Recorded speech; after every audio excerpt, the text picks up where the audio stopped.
Assalamualaikum warahmatullahi wabarakatuh. Selamat malam kepada Ibu Sigit dan teman-teman semuanya. Perkenalkan, saya Laras Tri Setianingsi dan rekan saya ada Jihan Rahayu dan Nabila Sabila. Di sini kami sebagai kelompok 4 ingin mempresentasikan tentang tren akuntansi.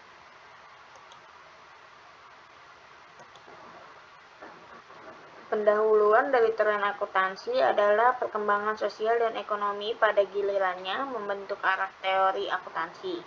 Sementara kerangka teoritis berfungsi sebagai prinsip panduan kemajuan inovatif seperti yang dijelaskan oleh Kuhn dan Popper dapat muncul menantang paradigma yang sudah ada.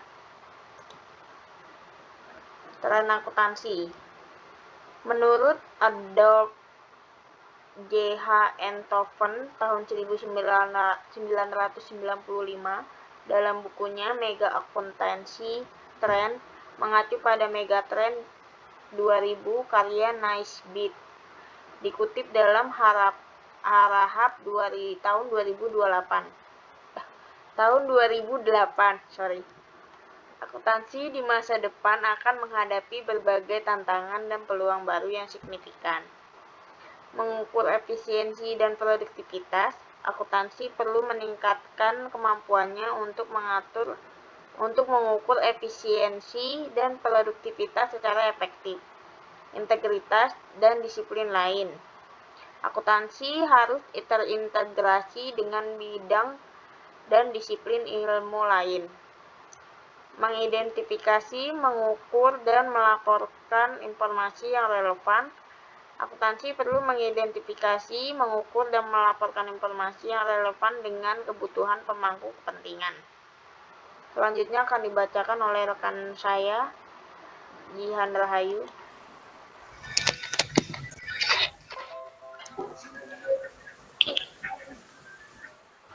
Perkembangan akuntansi dalam beberapa tren penelitian dan pengembangan.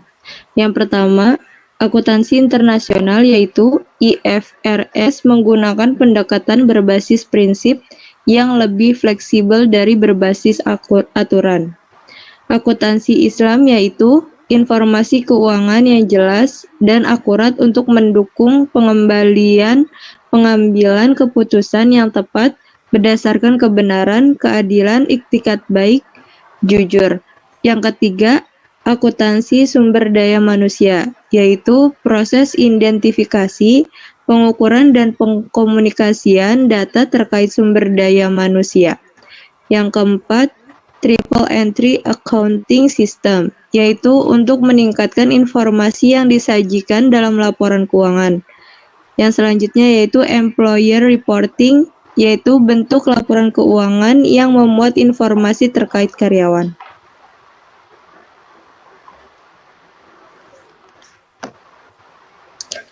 Akuntansi perilaku. Akuntansi perilaku berfokus pada dampak informasi akuntansi terhadap perilaku orang yang membaca atau yang menyiapkannya. Ini mencakup bagaimana manusia bereaksi terhadap informasi akuntansi yang disajikan. Penting bagi akuntan untuk merancang sistem akuntansi yang lebih efektif dan efisien, serta meningkatkan komunikasi dan pengembalian keputusan dalam organisasi. Multidiscipline paradigm. Akuntansi yang awalnya dianggap sebagai bidang mandiri, kini semakin terhubung dengan disiplin ilmu lain seperti ekonomi, manajemen, psikologi, dan sosiologi. Keterkaitan ini melahirkan berbagai perkembangan baru dalam akuntansi, seperti munculnya akuntansi keuangan modern, yaitu menggabungkan konsep ekonomi dan keuangan untuk memberikan pemahaman yang lebih menyeluruh tentang informasi keuangan. Dikembangkannya akuntansi manajemen membantu organisasi dalam pengembalian keputusan dan pengendalian melalui penyediaan data biaya dan kinerja yang relevan. Diterapkannya akuntansi perilaku, yaitu mempelajari bagaimana informasi akuntansi mempengaruhi perilaku manusia.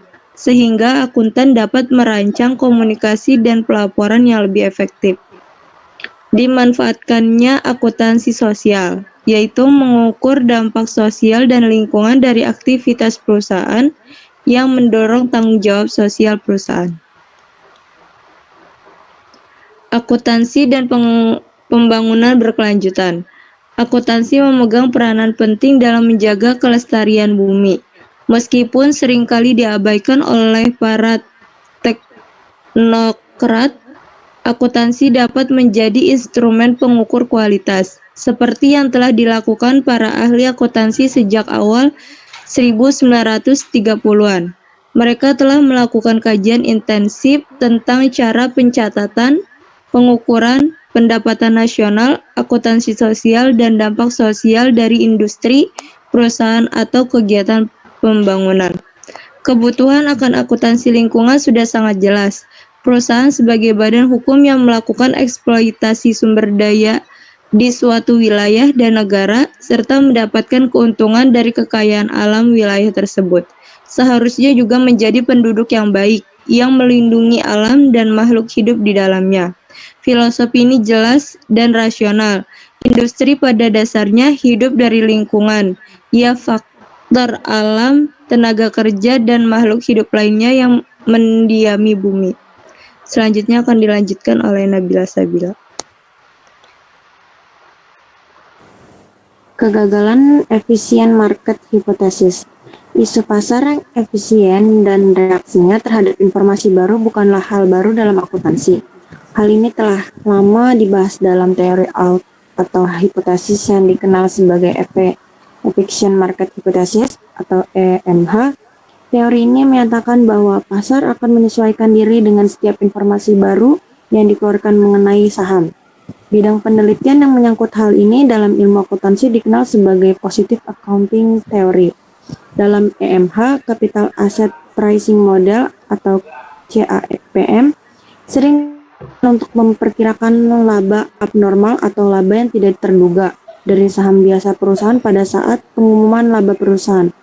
CAPM juga menggunakan asumsi bentuk semi kuat EMH. Selanjutnya, krisis akuntansi di masa depan. Akuntansi tidak hanya menyediakan informasi kuantitatif, tetapi juga informasi kualitatif.